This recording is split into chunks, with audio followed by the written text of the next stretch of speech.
denuncias para poder recuperar ese activo. ¿Y entonces a nombre de quién había quedado ese terreno? Bueno, hicieron dos cambios. Ese activo, perdón. Una persona, aquella persona que habían sugerido que les diera yo el poder inicialmente. El que sugirió Juan Pablo Fox. Exacto. Bueno, un notario, Juan Pablo y un notario de San Luis Potosí. Voy a decir el nombre porque creo que es correcto que las cosas sean muy claras. Es el señor Agustín Castillo Toro, se hace su notaría. Y finalmente, esa persona, sin tener una facultad de venta, en mi nombre vende. Pero hay muchas cosas muy raras. Por ejemplo, venden un sábado. El sábado es muy raro que un registro público o bien que un notario trabajen de entrada, ¿no? Y es justamente un sábado 4 de septiembre. Yo firmé la hipoteca un 6 de septiembre, que es lunes, y como el registro público de la propiedad le rechaza porque el señor no tenía poder, entonces vuelven a hacer un escrito simple, que no tiene la facultad de ser un poder, porque un poder tiene características jurídicas muy precisas. Pues resulta que yo lo ratifico en domingo, de nuevo con notario, o sea el 5, pero además con muchos errores ese documento tenía fecha de haberse elaborado el día 5 de octubre, y entonces el notario lo ratifica un mes antes, ¿no? O sea, vamos, muchas cosas, pero para ser muy concreto, yo pierdo mi activo en ese momento, entonces pongo un par de denuncias con la intención de recuperarlo, pero hay tantas cosas que no puedo hacer porque hay una estructura que me impide avanzar. No puedo. Le solicito a la parte acreedora en Monterrey que me ayude a resolverlo, porque yo seguía pagando, obviamente. Y bueno, finalmente dijeron que lo iban a hacer. Hay unos comentarios, de hecho los menciono en mi libro, y tengo cómo comprobarlos. Y ellos dicen, claro que sí, vamos a ir de la mano contigo para que recuperes tu activo, porque yo perdía más, me explico. Bueno, finalmente pasa el tiempo, Juan Pablo un día se enoja o se molesta y dice que por qué pongo la denuncia, me envía un notario, el notario me dice que le dé copias de las denuncias, y ahí empieza algo de lo raro.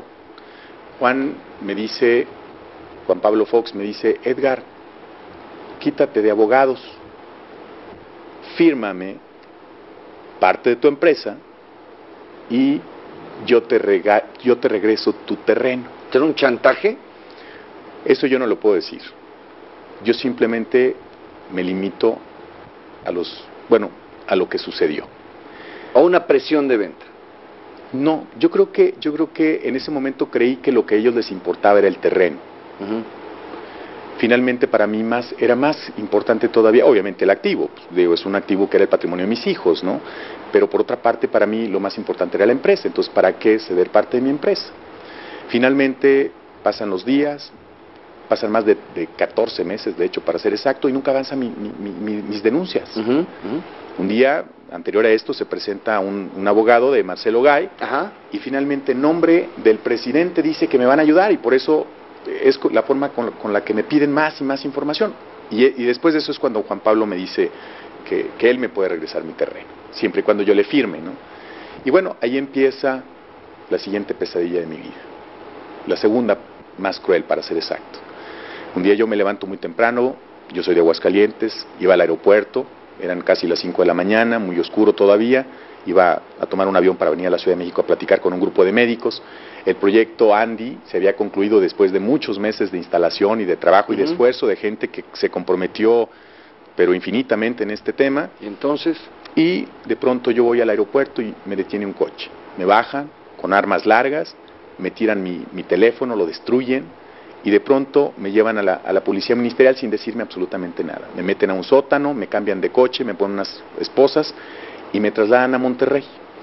Ahí ocurre algo que yo narro en el libro, que yo creí que solo existía en las películas, que no existía en mi México en esta época y mucho menos cuando el discurso de nuestras autoridades es diferente, me explico.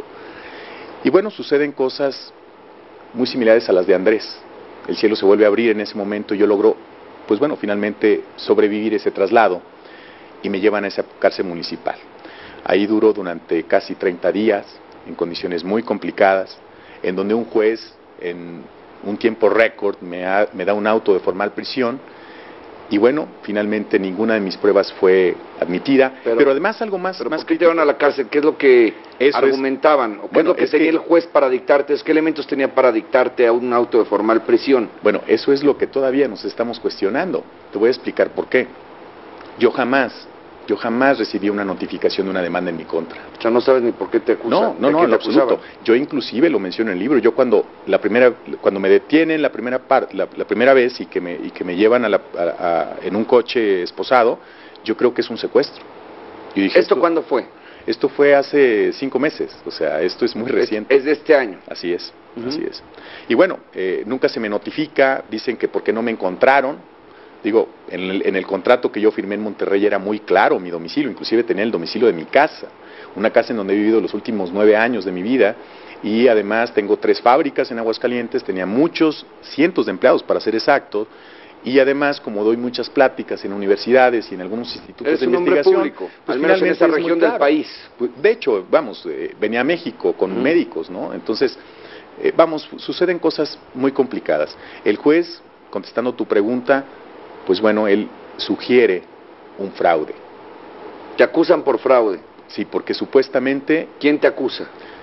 Juan Pablo Fox Quesada y el señor Héctor Lozano Sepúlveda. Ellos son los que te acusan por fraude. Es. Y bueno, triste o extrañamente, ahora los notarios que habían hecho todo ese movimiento y los registradores y toda esa gente ahora son sus testigos. ¿Cuándo sales, Edgar? Pues se nos termina el tiempo. ¿Cuándo sales después de esos 30 días y qué sucede y cuál es tu condición actualmente? Sí, bueno, salgo en un tema igualmente milagroso. Ese me gustaría reservármelo para un tema posterior. Este es un libro que no tiene final.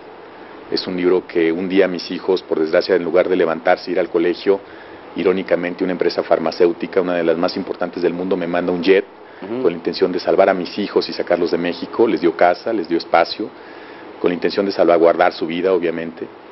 Y yo tuve que esperar soportar vejaciones, obviamente muy críticas dentro de una cárcel cruel.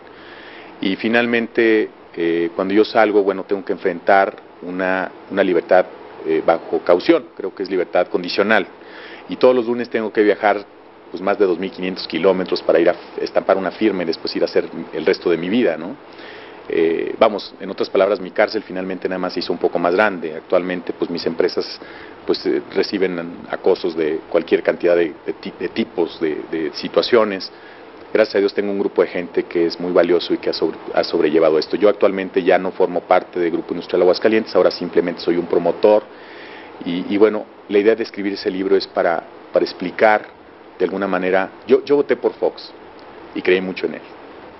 Y creo que al final del día muchas personas estamos decepcionadas y creemos que al final en el tema real de esta situación no se cumplieron muchas cosas. Pero lo que a mí me pasó va todavía mucho más allá de eso. Pues Edgar Arroyo, yo te agradezco el que hayas estado con nosotros a nombre de José Cárdenas y pues al auditorio recordarle, Edgar es autor, pues no nada más autor del libro, sino autor de la historia de este libro, ¿no? Él es el tema fundamental sobre el que gira el libro.